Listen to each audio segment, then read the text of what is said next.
So what I'm weighing here is self-reliance and self-destruction, and it begins with a quote from Walden.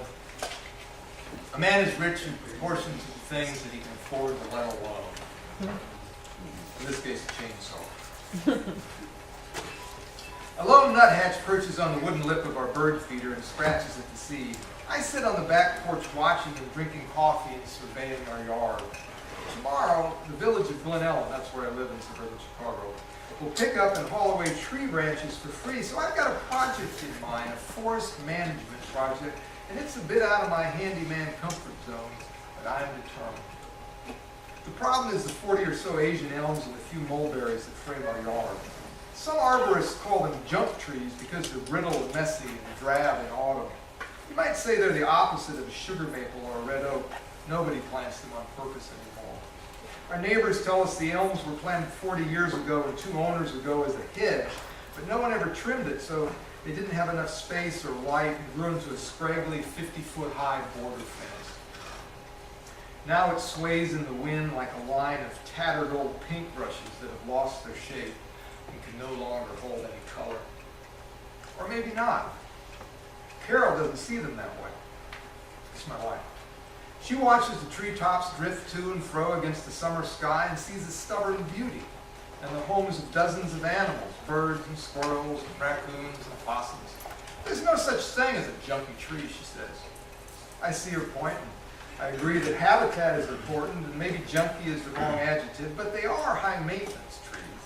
I don't mind the elm limbs that crack in the wind and fall in our yard every few days because I can saw them up for firewood, but the mulberry trees get on my nerves this time of year. By late August, the whole yard smells like a damn vat of fermented fruit, and all the gutters are literally jammed. I've considered squatting over the downspout with toast and a knife some morning just to startle the neighbors. This summer, the elms and mulberries grew at their typical rate, 5 or 6 feet at the crown, and the mid-level branching was denser than you'd ever remember. The formidable green wall formed a nice privacy fence we enjoyed for most of the season. But then one day, as the leaves began to fall and I was poking around the house looking for spots to scrape and paint, I happened to look up and notice something I should have noticed long ago. An elm tree growing into our second-story roof fence. And worse, a large mulberry was growing into our chimney and over the main power line. Not good. Even Carol agreed that the mulberry was a problem. I spent the next few days getting estimates for tree removal. But when the weekend came and Carol and the kids left on an overnight trip to visit friends, for some reason my thrifty, small-town Iowa brain started clicking. I got another idea. Rather than pay the tree care professionals $1,500 to trim the elms and cut down the mulberry, I would do it myself. After all, I thought, I've been reading Thoreau for almost a year. Mr. Simplify, Mr. Self-Reliance, Mr. If I can't do it, it needn't be done. What had I learned from my study that was useful? I wasn't sure. Though I knew that the blind reverence I had in college for Thoreau's minimalism shifted. Now his Simplify philosophy seemed less political and more practical. He didn't live on water and beans and berries and build his little cabin.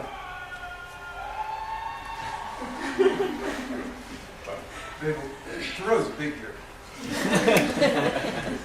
He didn't live on water and beans and berries and build his little cabin from a recycled shanty for the good of nature or for some greater common good. His reasons were more honest and practical. He sought to free himself from economic need and thus from labor. This approach would ensure his leisure, the freedom to write and walk and to think. He sought just enough food and clothing and shelter to achieve this kind of freedom.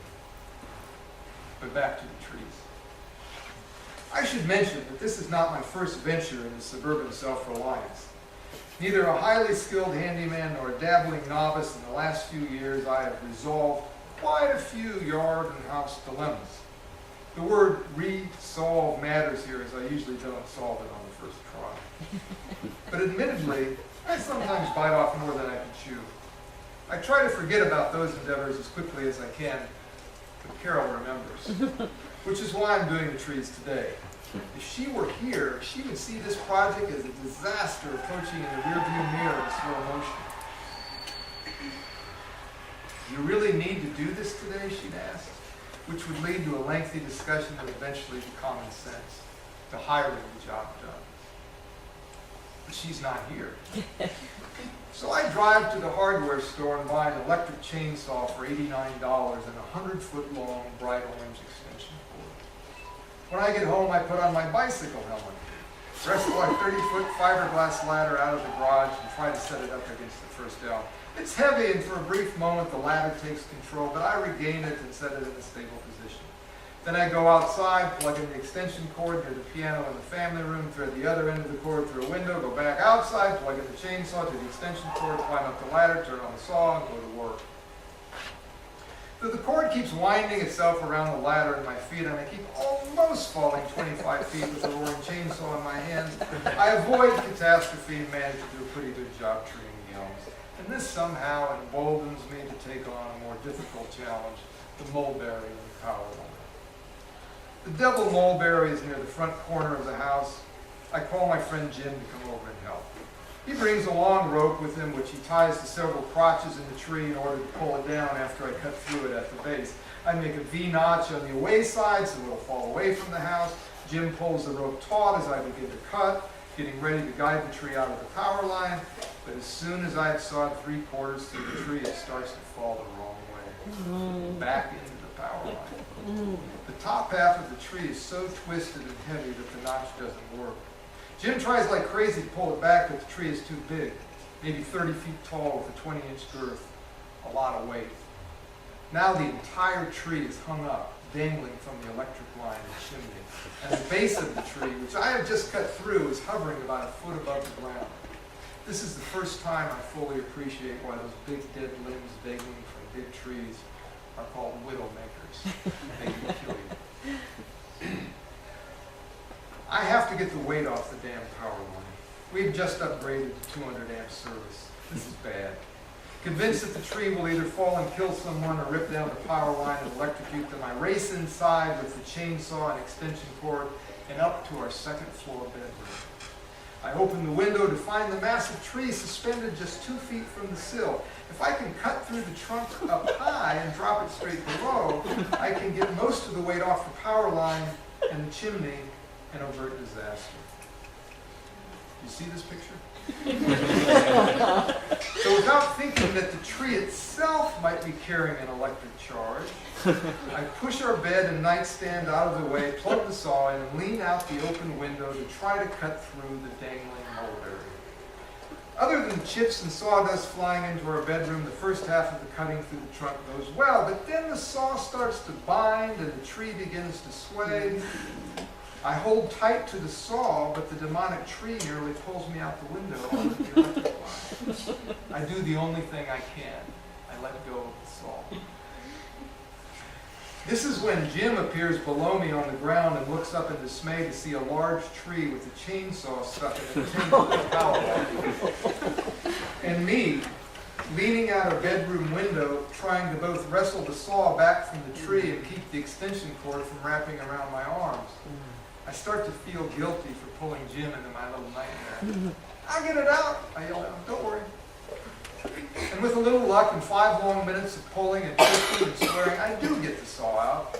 Then I cut a new V on the other side and finally get all the way through the trunk.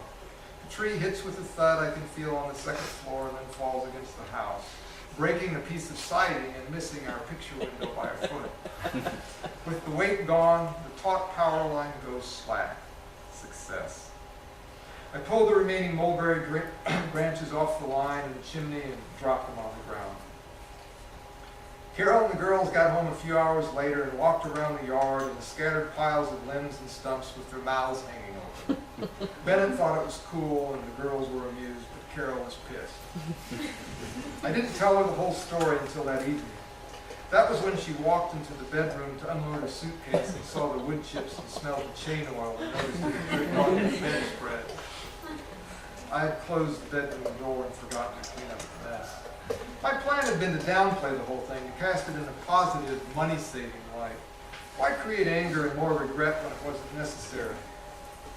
But Kara was already mad about the way I had trimmed the elms and back. They weren't exactly even, and so the bedroom scene simply reinforced Her worst fear is about my lack of common sense.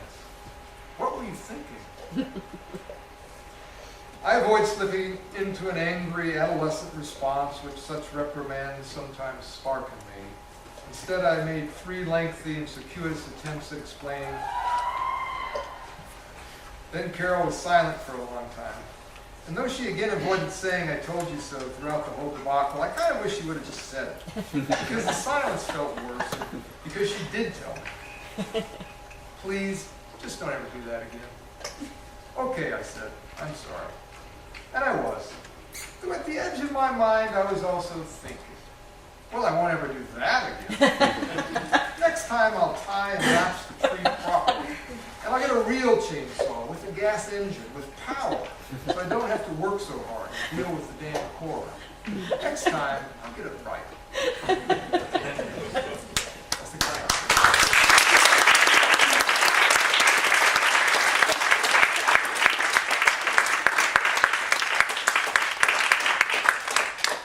Thank you, Tom. Questions, comments? Anyone here?